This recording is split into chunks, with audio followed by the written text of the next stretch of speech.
कि परसत पद पावन शोक न सावन प्रकट भई तप पुंज सही। देखत रघुनायक जन सुखदायक सम्मुख होई कर जोरी रही। अति प्रेम अधीरा पुलक शरीरा मुख नहीं आवै बचन कही। अवतिशय बड़ भागी चरण नि लागी जुगल नयन जलधार वही। धीरज मन कीना प्रभु कहूँ चीना रघुपति कृपा भगति पाई। अवति निर्मल बानी स्तुति ठानी ज्ञान गम जय रघुराई। मैं नार्य पावन प्रभु जग पावन रावण रिपुजन सुखदाई।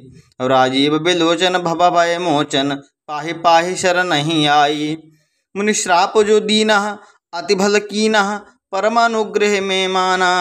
देखो भरि लोचन हरि भव मोचन यह लाभ शंकर जाना।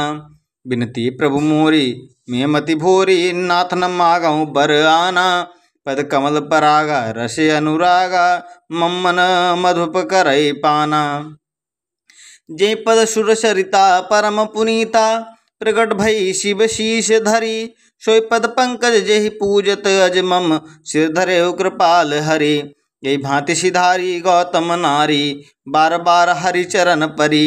जो अति मन भावा शोभरु पावा गए पति लोक आनंद बरी। विश्वभरण पोषण कर जोई ताकर नाम भरत अस होई।